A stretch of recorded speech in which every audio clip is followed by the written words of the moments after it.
और अभी मैं आपको वो जगह दिखाने जा रहा हूँ जहाँ पे मैंने अपनी माताजी और पिताजी का अंतिम संस्कार किया था।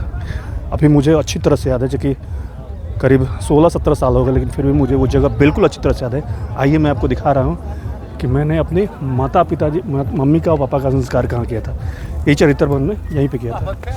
तो अभी मैं चल रहा हूँ आपको उस जगह पर लेके, और जहाँ पे मैंने मम्मी और पापा का संस्कार किया था। तो यही है भगवान वामन की प्रकट स्थली, और यहीं भगवान वामन त्रेता युग में प्रकट हुए थे राजा बलि के अहंकार को चूर करने के लिए। भगवान वामन को नारायण का 5वां अवतार माना जाता है, कि श्रीमन नारायण जो विष्णु रूप में 5वें रूप में अवतार लिए थे। नमस्कार दोस्तों, जय हिंद, स्वागत है आपका मेरे एक नए ब्लॉग में। और दोस्तों, सुबह सुबह हम जा रहे हैं एक्चुअली क्या कि कल ही एक दुखद समाचार आ गया था।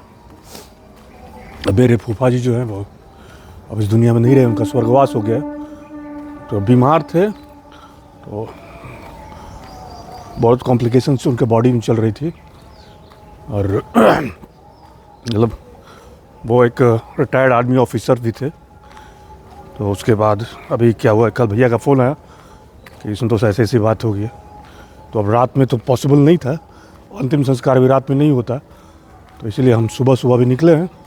और यहाँ से अभी बक्सर हम जा रहे हैं, क्योंकि मेरे बुआ गांव तो बक्सर ही है, तो वहीं पे अंतिम संस्कार भी होगा और फूफा जी से अंतिम दर्शन भी हो जाएंगे फूफा जी का। तो चलिए ब्लॉग में बने रहिए। बस तो आ रही है, देखिए। अगर ये बक्सर वाली होगी तभी इस पर जाएंगे, कोटस वाली होगी तो फिर चेंज करना पड़ेगा। तो देखिए कहाँ वाली है।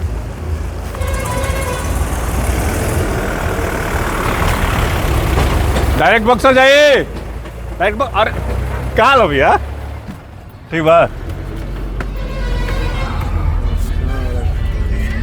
चलिए डायरेक्ट वाली बस मिल गई। तो दोस्तों 1.5 घंटे हो गए यहाँ पे फंसे हुए। लगभग 5:30 बजे हम निकले थे और अभी टाइम हो गया 10:38। वैसे तो ये है कि पूरी तरह सारे रोड जाम है, और देख सकते हैं हमारी बस भी यहीं पे खड़ी हुई है, और उधर पूरा रास्ता जाम है। पता नहीं किस चीज़ का जाम है, समझ में नहीं आ रहा है। और लोग बोल रहे हैं कि शायद कोई मिनिस्टर आ रहा है, फिर पता नहीं तनाव उनाव है, क्या है समझ में नहीं आ रहा। सभी लोग यहाँ पे एकदम खड़े हुए हैं, कोई ऑप्शन नहीं बन रहा है जाने का। ऑटो का भी फैसिलिटीज़ अवेलेबल नहीं है, क्योंकि जाम चारों तरफ से है। तो अब होगा क्या, थोड़ा सा बात करते हैं। ऑप्शन है, देखते हैं। ऑटो है, बात पकड़ेंगे। अच्छा बक्सर जाएगा, चलिए जलगांव कैसे हमारे निकलना है जी। चलिए बक्सर चलिएगा, बक्सर चलिएगा, बक्सर जाएंगे। हाँ। कैसे जाएंगे एक दिमाग लगाइए कि नहर पकड़ लेना। अच्छा आप भी नए डानी कुटिया ले चलबा, नारिया था ना। अम्बेडकर चौक, चला जाए। चलिए पूछते निकलिए। अभी नए हैं तो क्या किया जाएगा। भाई साहब बस तो हम लोग छोड़ दिए यहाँ पे। अभी 7 आदमी देखते हैं ऑटो को लेके कैसे चल रहा है कि नहीं चल रहा, समझ में नहीं आ रहा। चला ना जोन ले कोई लिया। देखिए ऑटो शायद बस निकल रहे। कहाँ हुई, चलेगा चला। तो दोस्तों देखिए उतार दीजिए, बस शायद निकल रही है, इसी पे कुछ ऑप्शन बन रहा है, बोल रहा है कि चल रहे हैं। सो दोस्तों ऑप्शन बन गया, बस फिर से घूम के कहीं से जा रही है। देखिए क्या होता है। बहुत मुश्किल है यार, आज का यात्रा ही खराब है। फाइनली हम आ गए बक्सर में, बहुत प्रॉब्लम हुआ है। और ये देखिए, ये मुक्ति धाम जाने का यही रास्ता है, मतलब श्मशान घाट। ये श्मशान घाट यही चला जाएगा ना, बोला जाएगा। अच्छा ठीक है। तो एक्चुअली मैं गलत डायरेक्शन में था, ये रास्ता जाएगा। तो आया हूँ मतलब पहले भी, लेकिन बक्सर का एक्सपीरियंस मेरा बहुत ज़्यादा ही ख़राब रहा है। जब भी आता हूँ जाम में ही फंसता हूँ यहाँ पे। अभी चलते हैं, देखते हैं भैया लोग कहाँ हैं, मुलाकात होती है नहीं होती है। चलिए चला गया। दोस्तों सुबह से मतलब 5:30 बजे चले थे, और अभी टाइम हो गया 12 बज गया। सुबह से न खाए ना कुछ पिए, भूख के मारे हालत ख़राब हो गया एकदम, लिटरली बता रहे हैं। बक्सर का एक्सपीरियंस मेरा बहुत बुरा रहा है हमेशा। सो फाइनली देखिए, ये चरित्र वन का अंदर का एरिया है। अंदर चलते हैं, देखते हैं एक्चुअली बक्सर में चरित्र वन में ही मतलब दाह संस्कार होता है सबका। यहीं पे हमने भी अपने पापा मम्मी का दाह संस्कार किया था और भी मैं फिर यहाँ पे आया हूँ। तो देखते हैं, चलिए फूफा जी मतलब भैया लोग कहाँ पे हैं। कि गंगा मैया का किनारा है, देखते हैं कहाँ हैं लोग। हम लोग के इलाका के जितने लोग का दाह संस्कार यहीं पे होता है। और देखिए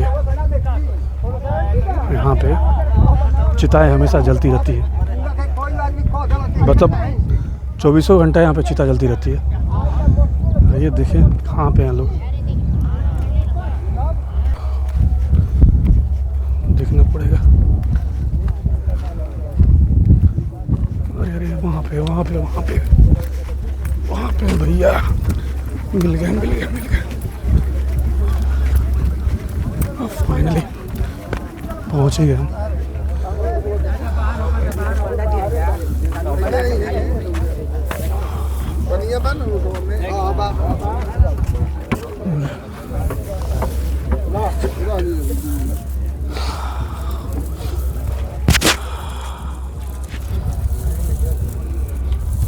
दोस्तों नसीब अच्छी थी कि बस भैया ने हमको 3 फ़ोन किया था, लेकिन अब ट्रैफिक में थे तो सुनाई नहीं दे पाया। लेकिन किस्मत अच्छी थी कि अभी फूफा जी को मुखाग्नि भैया दे ही रहे थे, तब तक हम पहुंच गए दौड़ते दौड़ते।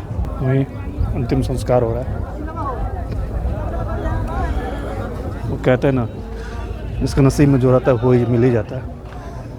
दोस्तों इस जगह पे मैंने अपने बहुत सारे लोगों को खोया है, मतलब खोया क्या, यहाँ पे अंतिम संस्कार किया है।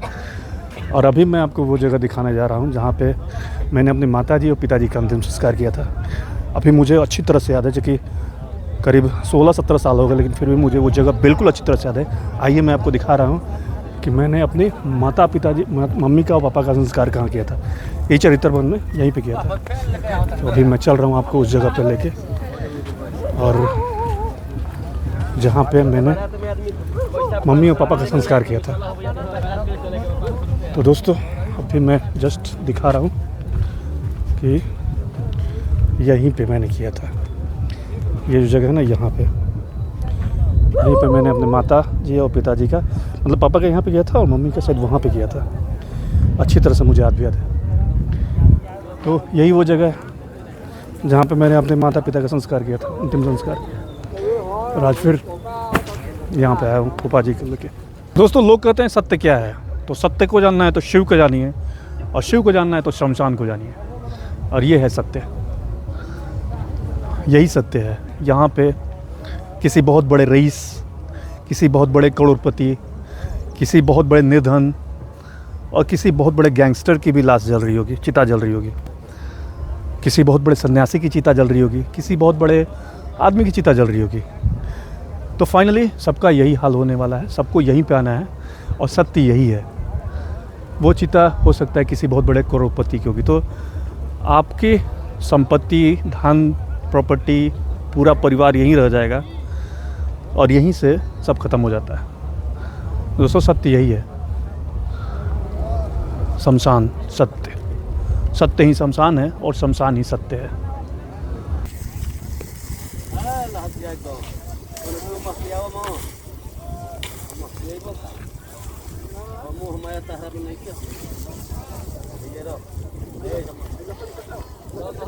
वो अंतिम समय खत्म, पूरा चिता जल गई। अब चिता को ठंडा किया जा रहा है गंगा जल से। जो है ये अस्थियां जो बची हुई हैं मटके में डाल के गंगा जी में प्रवाहित किया जाएगा। ये अंतिम प्रक्रिया है, यहीं से प्रवाहित कर दिया जाएगा।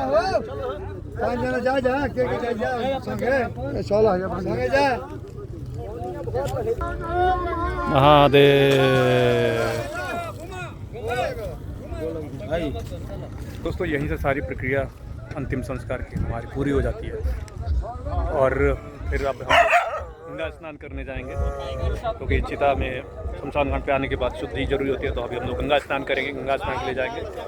सो अब सब कुछ चल दिया, हम लोग भी साथ में चल रहे हैं गंगा स्नान करने के लिए। तो यहीं से ख़त्म हुआ सब कहानी, चला जाए। तो अंतिम संस्कार करने के बाद हम लोग आते हैं यहाँ पर रिपीट कटवा लेते हैं। ये देखिए, ये एक तरह का मतलब कि यहाँ पे मृत्यु प्रमाण पत्र ही होता है जो कि शमशान घाट इशू करता है नगर निगम के द्वारा। और यहाँ से देखिए संजय भैया जो है। अच्छा, ये रसीद आपका कहाँ कहाँ वैलिड होता है सर? हर जगह वैलिड है, कोर्ट में, कचहरी में, हर जगह जहाँ आपका ये डेथ सर्टिफिकेट लगेगा। अच्छा, ब्लॉक भी मांग लेगा, हाँ, LIC भी मांग लेगा, अच्छा, सब जगह ये हर जगह वैलिड होता है। सर्टिफिकेट ही हो जाता है, शमशान घाट इशू करता है इसको। हाँ भैया, हमारे पास तो पूरा रिकॉर्ड है बाहु। तो आ गए हम लोग गंगा जी के पास। हम लोग रामरेखा घाट में जाके, क्योंकि वहाँ पे बहुत ज़्यादा भीड़ भाड़ है, मतलब कि अभी ये तनाव का वो चल रहा है प्रोग्राम, तो बहुत ज़्यादा भीड़ भाड़ हम लोग इस जगह पे हैं। ये काफ़ी शांत और काफ़ी बढ़िया जगह है, काफ़ी अच्छा घाट है। तो गंगा जी का ये घाट काफ़ी बेहतरीन है, तो हम लोग आज यहीं पे स्नान करेंगे। वैसे तो रामरेखा घाट पे जाता है नहाने, लेकिन ये काफ़ी बढ़िया जगह है, यहाँ पे घाट काफ़ी अच्छे हैं, हम लोग यहीं पे स्नान करेंगे। तो गाइस, गंगा जी में स्नान करने का अपना मज़ा है। चलिए चला जाए और गंगा जी में डुबकी लगाया जाए। तो चलिए डुबकी लगाते हैं।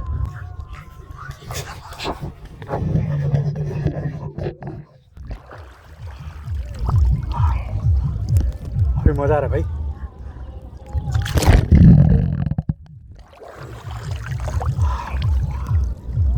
वाह,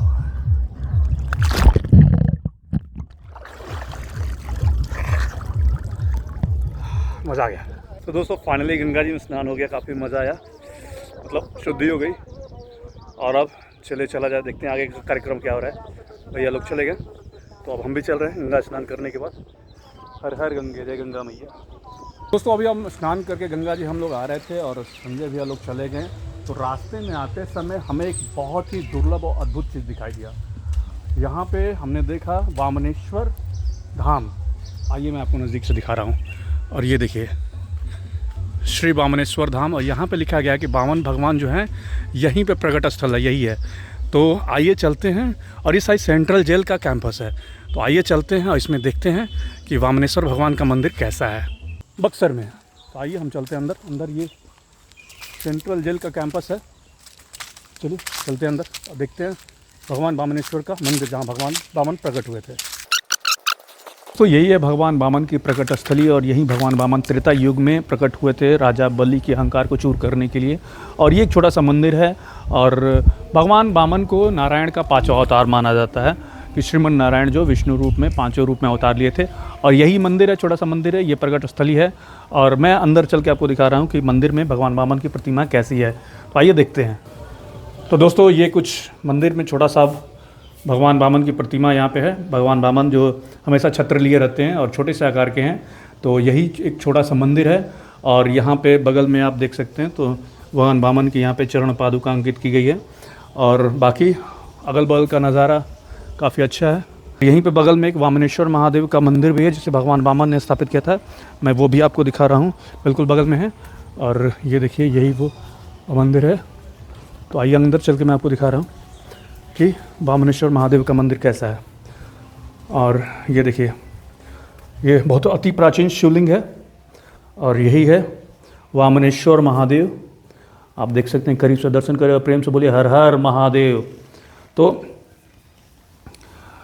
यही भगवान वामन की जन्मस्थली मानी जाती है। भगवान वामन ने यहीं पे भगवान शिव को स्थापित किया था। तो यही है भगवान वामन की जन्मस्थली, और ये वामनेश्वर महादेव है। और इस मंदिर में भगवान वामन के देखिए वामनावतार को दिखाया गया है। यहाँ पे देख सकते हैं भगवान वामन बहुत छोटे आकार में है। यहाँ भी एक फ़ोटो लगाया गया है। तो काफ़ी बढ़िया जगह है, लेकिन बहुत कम लोगों को पता है कि वामनेश्वर महादेव के बारे, वामनेश्वर वामन भगवान के इस मंदिर के बारे में। तो बक्सर आए तो इस जगह को ज़रूर घूमें। उपेक्षित है, क्योंकि नारायण के और सारे अवतार के बारे में तो बहुत लोग जानते हैं, कृष्ण अवतार, राम अवतार, अयोध्या, मथुरा। लेकिन बक्सर में ऐसी जगह है जो शायद अभी तक छुपी हुई है। छुपी नहीं है, बहुत कम लोग जानते, बहुत कम लोग आते भी हैं, क्योंकि बहुत छोटा सा मंदिर है। बनाने की ज़रूरत है, आने की ज़रूरत है। दर्शक आएंगे और आएंगे लोग, तभी तो ये आगे विकसित हो पाएगा। क्योंकि मंदिर तभी बृहत रूप लेता है जब श्रद्धालु आते हैं। और श्रद्धालु कम आएंगे तो मंदिर का विकास कम होगा। तो यही है भगवान वामनेश्वर का मंदिर। तो चलिए अब चलते हैं, चूँकि बहुत देर हो गया है। तो दोस्तों चलिए फाइनली इस ब्लॉग को हम यहीं पर समाप्त करते हैं। और फाइनली हमने आपको दिखाया वामन भगवान की प्रकट स्थली। कैसा लगा प्लीज़ कमेंट में करके ज़रूर बताइएगा। चलिए ब्लॉग को यहीं पर समाप्त करें, मिलते हैं अगले ब्लॉग में, तब तक बाय बाय।